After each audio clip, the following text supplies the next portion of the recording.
Class లో December prelims mains కొత్త class start అవుతుంది. ఈ నెంబర్ కి కాల్ చేసి రిజిస్టర్ అవ్వండి. లిమిటెడ్ సీట్సే ఉన్నాయి.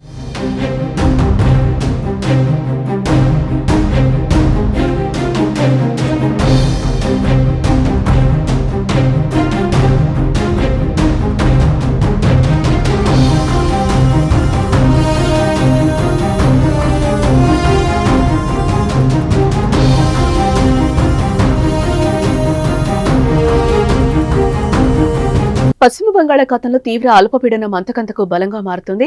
అల్పపీడన ప్రభావంతో ఏపీలో భారీ వర్షాలు కురుస్తున్నాయి. ప్రధానంగా ఉత్తరాంధ్రలో వానలు దంచుకొడుతున్నాయి. 2 రోజులుగా వర్షాలు పడుతున్నాయి. ఇంటి నుంచి జనం బయటకు రావడానికి వీలు లేకుండా వాన కురుస్తోంది. భారీ వర్షాలకు లోతట్టు ప్రాంతాలు కూడా నీట మునిగాయి. పలు ప్రాంతాల్లో రహదారులపై కూడా వరద నీరు చేరడంతో రాకపోకలకు తీవ్ర అంతరాయం ఏర్పడుతోంది. అన్నదాతలకు మరోసారి వర్షాలు నష్టాన్ని చేకూరుస్తున్నాయి. కోతలు కోసి పొలాల్లో ఉంచిన చేను వర్షార్పణమైంది. పార్వతీపురం, శ్రీకాకుళం జిల్లాలతో పాటు విశాఖలో ఎడతెరిపి లేకుండా కురుస్తున్న వర్షానికి జనజీవనం అస్తవ్యస్తంగా మారింది. పూర్తిగా గోపాలపట్నం ఇందిరానగర్లో ప్రహరీ గోడ కుప్పకూలింది. ఆ సమయంలో అక్కడ ఎవరూ లేకపోవడంతో పెద్ద ప్రాణ నష్టం తప్పిందనుకోవచ్చు. ఇక అల్పపీడనం ప్రభావంతో విజయనగరం జిల్లాలో వర్షాలు దంచుకొడుతున్నాయి. వర్షాలకు తోడు కారు మబ్బులు కమ్మేశాయి. భారీ వర్షాల నేపథ్యంలో విజయనగరం, విశాఖ జిల్లాలో ప్రభుత్వ, ప్రైవేట్ పాఠశాలలకు సెలవులు ప్రకటించారు. బంగాళాఖాతంలో తీవ్ర అల్పపీడనం మరికొన్ని గంటల్లో వాయుగుండంగా మారుతుందని ఐఎండీ ప్రకటించింది. ఏపీ తీరానికి సమాంతరంగా పయనిస్తూ మయన్మార్ వైపు వెళ్లే సూచనలు కనిపిస్తున్నాయి. దీని ప్రభావం కాకినాడ నుంచి శ్రీకాకుళం వరకు మరింత తీవ్రంగా ఉండనున్నట్లుగా తెలుస్తోంది. దీంతో మరో 2 రోజులు కూడా ఏపీని వర్షాలు వదిలేటట్టు కనిపించడం లేదు.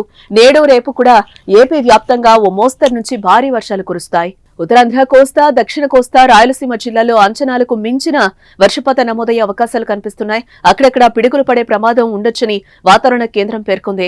ఈ అల్పపీడనం వల్ల నేడు శ్రీకాకుళం, విజయనగరం, పార్వతీపురం, మన్యం జిల్లాల్లో కొన్ని ప్రాంతాల్లో తేలికపాటి నుండి మోస్తరు వర్షాలు కురుస్తాయి. అల్లూరి సీతారామరాజు, విశాఖపట్నం, అనకాపల్లి, కాకినాడ, అంబేద్కర్, కోనసీమ, తూర్పుగోదావరి, పశ్చిమ గోదావరి జిల్లాల్లో తేలికపాటి వర్షపాతం నమోదవుతుంది.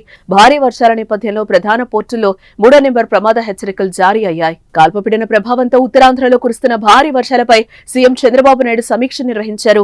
సీఎంఓ అధికారులు ఆయా జిల్లాలో ప్రస్తుత పరిస్థితులపై ముఖ్యమంత్రికి వివరించారు. కలెక్టర్లు, జిల్లా స్థాయిలో అధికారులు తీసుకుంటున్న చర్యలను సీఎం దృష్టికి తీసుకెళ్లారు. భారీ వర్షాలు ఉన్న ప్రాంతాల్లో ప్రజలను అప్రమత్తం చేయడంతో పాటు స్కూళ్లకు సెలవు ప్రకటించినట్లుగా సీఎంకు వివరించారు. కొన్ని ప్రాంతాల్లో పంటలు దెబ్బతిన్నాయని, వర్షాల అనంతరం పంట నష్టం వివరాలు సేకరించి రైతులకు సాయం అందేలా చూడాలని సీఎం ఆదేశించారు. భారీ వర్షాల సమాచారాన్ని ఎప్పటికప్పుడు రైతులకు చేరేలా చూడాలని సూచించారు. అన్ని స్థాయిలో అధికారులు పూర్తి అప్రమత్తంగా ఉండి పనిచేయాలని ముఖ్యమంత్రి ఆదేశించారు.